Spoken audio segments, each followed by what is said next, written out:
सरिताताई खासने, आपण सर्व त्यांना ओळखतच आहात, रोटरीच्या माध्यमातून असेल किंवा इतर क्षेत्रातून असेल, सरिताताई खासनेंचं योगदान सांस्कृतिक क्षेत्र, सामाजिक क्षेत्रात या मोठं राहिलेलं आहे। मी सरिताताईंना विनंती करेल की त्यांनी आजचा बहिणाबाई विशेष सन्मान स्वीकारायचा आहे। मी संगीताताई पाटील यांना विनंती करेल की त्यांनी आणि इतर मान्यवरांनी त्यांचा सन्मान करायचा आहे। गेल्या 16 वर्षापासून आम्हाला मार्गदर्शन करत असतात। यानंतर मेडिकल क्षेत्रामध्ये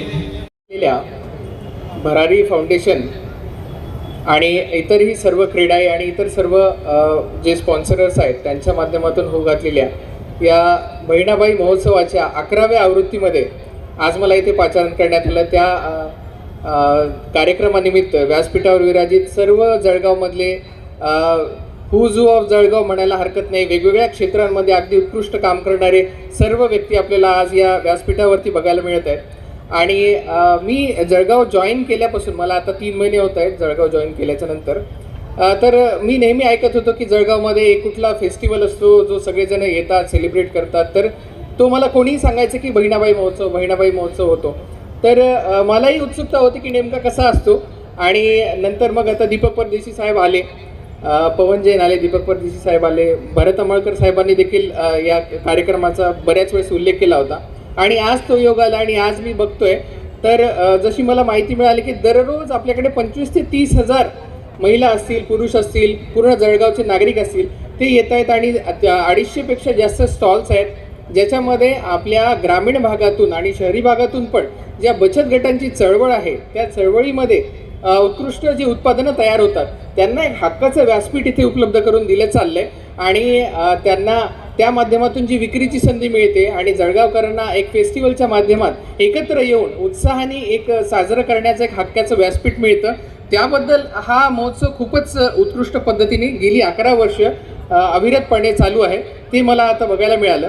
आणि त्याबरोबरच आपले जे पुरस्कार वितरण होते, मी बघत होतो की त्या पुरस्कार वितरणामध्ये जे पूर्ण सिलेक्शन होतं ते प्रत्येक वेगवेगळ्या क्षेत्रामधून उत्कृष्ट काम करणाऱ्या व्यक्तींचं सिलेक्शन होतं।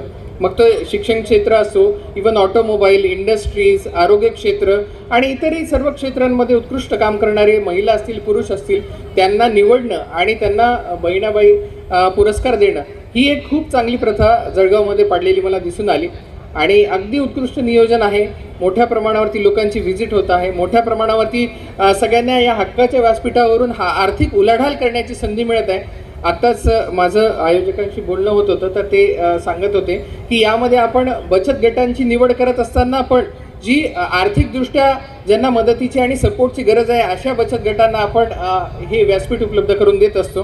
पण आपण 30 ते 3 या 5 दिवसांमध्ये एक जिल्हा प्रशासनाचा पण एक उपक्रम आपण घेतलेला आहे। त्याच्यामध्ये आपण कृषी असेल, पशुसंवर्धन असेल, मत्स्य व्यवसाय असेल आणि बचत गटांची जी चळवळ आहे त्यांना आपण GS ग्राउंड येथे हा आपण महोत्सव आपण पण साजरा करत आहोत। त्याला आपण खानदेश संस्कृती संवर्धन महोत्सव म्हणतोय, ज्याच्यामध्ये कृषीमध्ये आता सध्या जे अद्ययावत तंत्रज्ञान आहे जसं की हायड्रोपॉनिक्स असेल, एरोपॉनिक्स असेल, ड्रोनचं तंत्रज्ञान असेल, BBF असेल आणि इतरही जे नॅनो टेक्नॉलॉजी वगैरे आता सगळी ॲग्रिकल्चरमध्ये आलेली आहे त्याचं इत्यंभूत नॉलेज आणि त्याचे सगळे स्टॉल्स या पूर्ण प्रदर्शनात असणार आहेत। त्याबरोबरच पशुप्रदर्शनामध्ये गायवर्गीय असतील, म्हैसवर्गीय असतील आणि कुक्कुटवर्गीय असतील, हे सगळे प्राणी आणि पक्षी देखील तिथे उपलब्ध करून देण्यात येत आहेत, ज्याच्यामध्ये एक चांगलं पशुसंवर्धन कसं करावं याबाबतची देखील माहिती त्याच्यामध्ये असणार आहे।